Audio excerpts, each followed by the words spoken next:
په تیره ویډیو کې مو وویل څنګه کولی شو کایرون ته نوملیکنه وکړو یا هم کایرون سره یوځای شو. د کایرون لپاره د نوملیکنې تړون یا لینک ما د همدې ویډیو په ډسکرپشن کې ایښی ده، وربسو ورته رابسو لاندې ډسکرپشن برخې ته. دلته د ډسکرپشن په برخه کې دواړه لینکونه پراته دي، هر یو باندې چې تاسو کلیک وکوئ تاسو کولی شئ خپل اپلیکیشن ولیږئ یا نوملیکنه وکوئ. زه په دې لومړني لینک باندې کلیک کوم، زه دلته د رجسټریشن پاڼې ته راوستلم. رجسټر که ځان چیش سره تاسو کولی شئ هم د ګوګل ایمیل ادرس وکاروئ او که کوم بل ایمیل ادرس لرئ هغې سره هم کولی شئ تاسو ځان ته دلته اکاونټ جوړ کړئ یا ګډون جوړ کړئ یا هم کایرون سره یوځای شئ. که چیرې تاسو لا هم تر اوسه پورې ایمیل ادرس نه وي جوړ کړی او برېښنالیک نه لرئ او لارښوونې ته ضرورت لرئ نو په کمنټ کې ماته ولیکئ چې په د اکاونټ جوړونې ویډیو هم جوړه کوم. زه راځم ګوګل اکاونټ سره زه نوملیکنه کوم، لیکم زیار ټکی @gmail.com وایټه. دلته به تاسو خپل پاسورډ وهئ.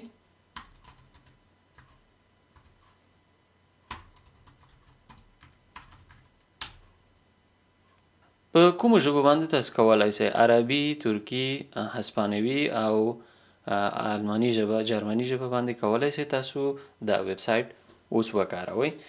زه به خپل نوم ولیکم زیار خان نوري. د کوم ځای نه زه راځم؟ زه افغان یم. چیرته ژوند کوم؟ په جرمني کې ژوند کوم. زه به جرمني یا دویچلند به دلته پیدا کړم. هغه ځای به تاسو پیدا کوئ. جرمني. جنډر جنسیت مو څه دی؟ میل، فیمیل یا هر څه چې دی هغه به لیکئ. دلته به د ټلیفون شمیره خپله لیکئ. دلته به تاسو خپله د ټلیفون شمیره ورکئ. که غواړئ ورکئ او که نه غواړئ همداسې هم پرېښودلی شئ، ځکه ریکوایرډ فیلډ نه ده. دغه چې دلته شټرن یا دا ستاره لري تاسو باید دغه خانې حتما پوره کړئ. خپل د زیږېدنې نیټه به دلته ورته ورکوئ. هر څه چې ستاسو د زیږېدنې نیټه وي هغه به ورته دلته لیکئ. دا به پوره کوئ او کنټینیو به وایئ. کله چې تاسو کنټینیو وویلې تاسو ته به دلته دا پاڼه راخلاص شي. پرازو ګیټ سټارټ.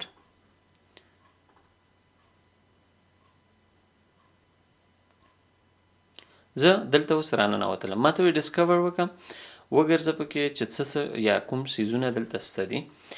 ډسکور اول پیدا کړه، بیا پس د هغې نه یې ولوله، زده یې کړه او د نورو سره یو ځای شه. ګیټ سټارټ به ستاسو ګڼون اوس جوړ شو. دلته دا عمومي برخه ده، دلته د ایکسپلور برخه ده. ایکسپلور څه معنا ورکوي؟ چې دلته تاسو ټول کورسونه ګورئ. دلته لکه ګیټینګ سټارټ ویت یور کیریر ته به دلته کوم کورسونه چې غواړئ ویې ګورئ ویې لولئ هغه به دلته لټوئ. دا کټګوري دي، یعنې دلته ټول هغه کورسونه پراته دي چې تاسو کولی شئ یو په یو یې وګورئ. تر اوسه پورې په دغه کورس کې 261 شاګردان دي یا محصلین ورسره دي. په دې کې 204 اتیا دي. هوم ته به راسو. په هوم کې به وګورئ تاسو میټ سټوډنټس اراوند یو. په کوم ښار کې چې تاسو اوسېږئ تاسو کولی شئ هلته د ښار نوم هم ولیکئ، وګورئ چې نور څوک دي اخوا دېخوا ته ستاسو په څنګ کې چې یا که کایرون سره درس وایي. مهمه برخه کومه برخه ده؟ دلته راځو خپل پروفایل ته یا اصلي ځای ته چې ما ګڼون پکې جوړ کړی ده. Please verify your account to get access to unlimited free courses and certificates. 15 دقیقې وخت نیسي. ته باید خپل ټول اسنادونه ورته اپلوډ کړې. کوم اسنادونه ما نه غواړي؟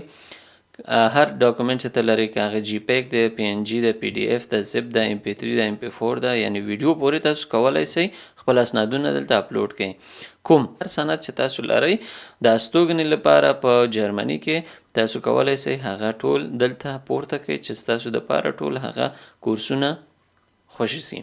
کله چې تاسو دا برخه ډکه کړله راځئ به لاندې دلته سرټیفیکیټ اف انرولمنټ کله چې ستاسو اسنادونه دلته اپلوډ شو پس له څه مودې یا څو ورځې دلته تاسو ته اتومات یو سرټیفیکیټ اضافه کیږي چې هغه تاسو کولی شئ په خپل سی وي کې یا اضافه کړئ. بیا هلته به تاسو ته د هغه سند هم درکړي چې تاسو عمومي ډول باندې د کایرون محصل یې. بیا کولی شئ هر کورس چې خلاصوئ هغه به جدا جدا سرټیفیکیټ تاسو ته درکوي. کله دې زیات غواړئ د کایرون په اړه باندې پوه شئ او یا هم مشخصه برخه کې غواړئ معلومات ترلاسه کړئ، کولی شئ کامنټ کې ماته ولیکئ د دې ویډیو. تر بیا ښې چارې.